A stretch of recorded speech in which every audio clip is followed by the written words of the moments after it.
What do you understand by the word Vibhuti?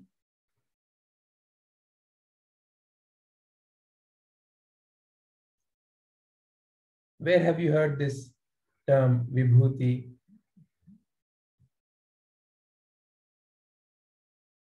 Any idea? One of the meaning is the one we put here. Correct. The significance of it is we come from the ashes and go back to the ashes. Very nice. So what we put usually that white colored or slightly white, we call it bhasma also. That is also called as Vibhuti. Correct. And the symbol is, you come from the ash and you go back to ash. Very nice. Any other understanding? Okay. So what is Vibhuti?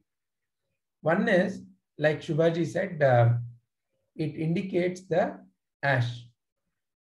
So why ash is the one which is being worn? One is, first of all, where are you wearing the ash or the Vibhuti or the Bhasma? Usually in the forehead, and then you usually wear the kumkum. So as a very simple activation technique. So what is activation? There are various marma points in our body, various energetically important points. They're connected to different phenomena, different transformations in the body. So when you touch them, then certain transformations naturally start happening. For example, you may have seen when someone is, let's say, not paying attention, usually teachers used to twist the ear. So if you notice the ear itself, it's like a small baby. If you notice closely, it's like a small baby in the mother's womb. So all the nerve endings of the body are present here. They are all here. So that's why when you twist it, it kind of awakens the whole body. It may be seen as a punishment, but actually it is to awaken the body. So you are activating. But sometimes when it is done a little harshly, it can actually be painful. But that is the whole point of it. So how did the body get activated? Because the nerve endings are there. As you twist it, there's a touch. And because of that, the blood flow increased. So the body got activated. Energy started flowing. So it's an energy transformation technique. In the body, there is flow of energy, which makes the body function along with the blood and the other rasas. So that energy is flowing in nadis, and where the nadis meet are called chakras. So this Agna chakra is a very important chakra.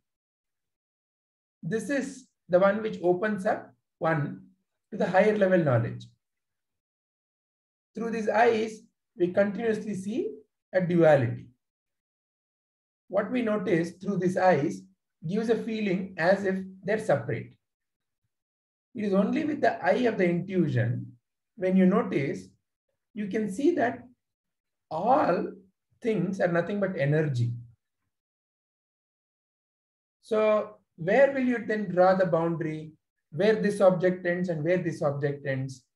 It's a continuous flow. Like for example, I cannot say a certain boundary and say this is Kaveri river. I cannot say that. It's that whole water, right from where it starts all the way, even when it goes and merges into the ocean, till there it is Kaveri only. So similarly, it is energy. All the objects fundamentally are nothing but energy in different states of vibration. So that intuition, that insight like that about life and existence comes through when the Agna chakra is functioning properly. It is like when there is a block in a pipe, certain portion of the pipe, let's say, then water will not be flowing in that area. Then, in that room, in that kitchen or in that bathroom, you will not get the flow of the water. Likewise, there are different energy centers responsible for different kinds of emotional and psychological well-being. So when the Agna Chakra is functioning, it blossoms as higher level knowledge, divine knowledge. It blossoms as the seat of the intuition. So putting the Bhasma every day, when do you usually put the Bhasma? Usually after you've taken bath and before you do some kind of a puja. Depending upon your family and your own tradition, you may be doing different kinds of puja. You may be doing Sandhya Vandana, you may be doing some vrata, whatever may be the form of the puja, whatever may be the form of the offering. But usually you begin with some kind of a wearing the bhasma, wearing some kumkum. That's why even in the temple, there's a tradition of giving you the kumkum. Or in Shiva temples, usually bhasma is given. So now coming back to the significance of bhasma itself, or the vibhuti itself, one is it indicates what is left over, the essence. See, when you burn anything in life, whatever may be the object, they fundamentally transform to this kind of a bhasma. Notice, they become ash. Everything becomes ash. That is the nature of any object. So any object in its essence, even physically, you can see there is sameness. Initially, it may look like an object, maybe a mango or a book or a tree or a person or whatever may be the object, the outer form. But eventually when it is burned, the fire, when the fire burns, what remains is nothing but the ash. Likewise, Shiva is the one who wears bhasma all over the body. Meaning what? Shiva has burnt the ignorance called the form and the name and the form in the Agni of the knowledge, in the Agni of the Jnana. And what remains is the ash. The essential knowledge remains. What is fundamental remains. That Sat is the essence remains. That Chit is the essence remains. That Ananda is the essence remains. That is the true Vibhuti. So that Vibhuti is worn. So it's a symbolic representation also. One is it's an energy transformation. Another one is it's a symbolic representation of what is the final outcome, Vibhuti, the final essence that remains. So in the Vibhuti Yoga, in the path of spiritual evolution, various kinds of Vibhutis come the way of the sadhaka. So for example, some people can see beyond physical. They kind of get an intuition of what is going to happen somewhere or what is happening somewhere. Some people are able to predict things. Like that, various kinds of siddhis come.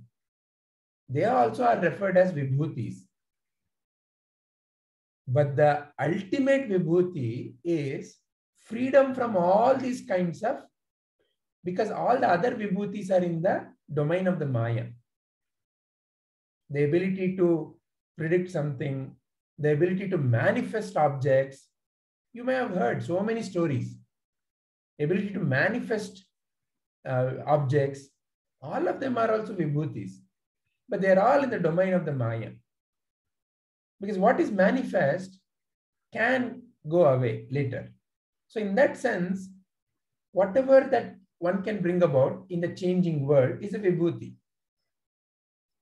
Taken a little more fundamentally, you are all constantly manifesting. For example, you manifest dosa, you manifest idli, you manifest vada, you manifest some painting, you manifest a song. See, in a way, that is also vibhuti. That's a siddhi. Not all of us can maybe sing melodiously. Some of us can. Some of us can probably paint. Some of us can, like that. Each one's ability is a siddhi, is a vibhuti. But when we get connected to that siddhi, deeply attached to that siddhi, that becomes our bondage. We become bounded by only that particular siddhi.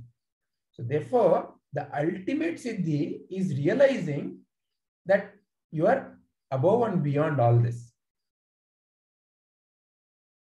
To realize your true nature is to go beyond all the seeking of the siddhis. Because any siddhi, any seeking is in the domain of the Maya. It binds you. It's like the story of the Bhasmasura. Bhasmasura is a classical story connected with this demon who wanted the ability. What ability? As soon as they keep hand, anything should burn. But without the right knowledge, that became his own bondage. It became his own annihilation. So like that, what kind of a vibhuti I should be seeking?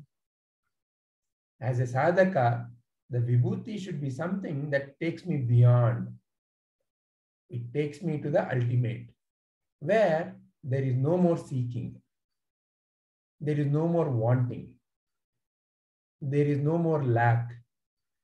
That is the ultimate. It's the lack that makes me feel I need something, I want something, I need to get something. Going beyond will settle everything. So, Vibhuti Yoga is about what kind of siddhis. But beyond that, what is the ultimate realization? So in that way, the very simple act of wearing Vibhuti, wearing Chandana or wearing Kunkuma has deeper energy level information, energy level transformation, spiritual significance, and is the ultimate doorway to the essential knowledge.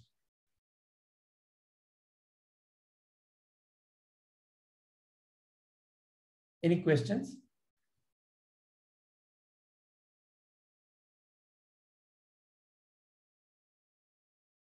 Hariom Padmaji, we just started with a question. This chapter is Vibhuti Yoga. So what is Vibhuti? That's a question with which we started. Hari Om, sir. Sorry for the delay today. No problem. But did you have anything to add, ask? No, sir. I understood the context of your discussion, so perfectly okay. Wonderful. See, that's why in English it is translated as Yoga of Divine Manifestations.